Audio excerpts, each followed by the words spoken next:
مصر میں صلاح الدین ایوبی کا استقبال جنہوں نے کیا ان میں ناجی نام کا ایک سالار خصوصی اہمیت کا حامل تھا۔ صلاح الدین ایوبی نے سب کو سر سے پاؤں تک دیکھا، اس کے ہونٹوں پر مسکراہٹ اور زبان پر پیار و محبت کی چاشنی تھی۔ بعض پرانے افسروں نے صلاح الدین ایوبی کو ایسی نگاہوں سے دیکھا جن میں طنز اور تمسخر تھا۔ وہ صلاح الدین ایوبی کے صرف نام سے واقف تھے یا اس کے متعلق یہ جانتے تھے کہ وہ حکمران خاندان کا فرد اور اپنے چچا کا جانشین ہے۔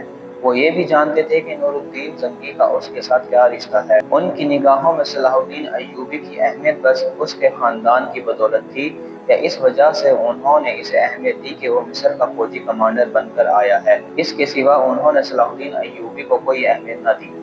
ایک بوڑھے افسر نے اپنے ساتھ کھڑے افسر کے کان میں کہا، بچہ ہے، ہم اسے پال لیں گے۔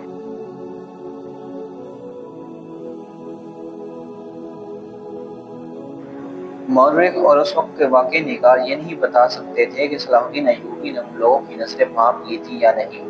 وہ استقبال کرنے والی اس ہجوم میں بچہ لگ رہا تھا۔ البتہ جب وہ ناجی کے سامنے مصافحے کے لیے رکا تو صلاح الدین ایوبی کے چہرے پر تبدیلی سی آ گئی تھی۔ وہ ناجی سے ہاتھ ملانا چاہتا تھا لیکن ناجی اس کے باپ کی عمر کا تھا۔ سب سے پہلے ناجی درباری خوش آمدیوں کی طرح جھکا، پھر ایوبی سے بغل گیر ہو گیا۔ اس نے ایوبی کی پیشانی چوم کر کہا، میرے خون کا آخری قطرہ بھی تمہاری جان کی حفاظت کے لیے بہے گا۔ تم میرے پاس زنگی کی امانت ہو، میری جان عظمت اسلام سے زیادہ قیمتی نہیں۔ صلاح الدین ایوبی نے ناجی کا ہاتھ چوم کر کہا، محترم، اپنے خون کا ایک ایک قطرہ سنبھال کر رکھیے، صلیبی سیاہ گھٹاؤ کی مانی چھا رہی ہیں۔ ناجی جواب میں صرف مسکرایا، جیسے صلاح الدین ایوبی نے کوئی لطیفہ سنایا ہو۔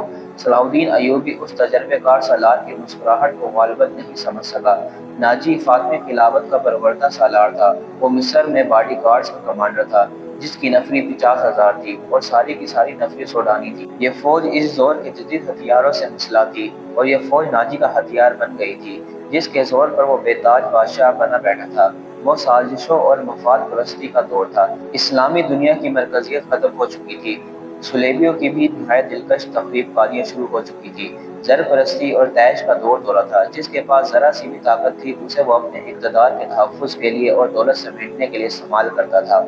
سوڈانی باڈی گارڈز فوجی کمانڈر ناجی مصر میں حکمرانوں اور دیگر سربراہوں کے لیے دہشت بنا ہوا تھا۔ خدا نے اسے سازش ساز دماغ دیا تھا۔ اسے اس دور کا بادشاہ ساز کہا جاتا تھا۔ بنانے اور بگاڑنے کی خصوصی اہمیت رکھتا تھا۔ اس نے صلاح الدین ایوبی کو دیکھا تو اس کے چہرے پر بالکل اسی طرح مسکراہٹ آ گئی جس طرح کمزور سے بھیڑ کو دیکھ کر بھیڑیے کے دانت نکل آتے ہیں۔ ایوبی اس زہر خند کو سمجھ نہ سکا۔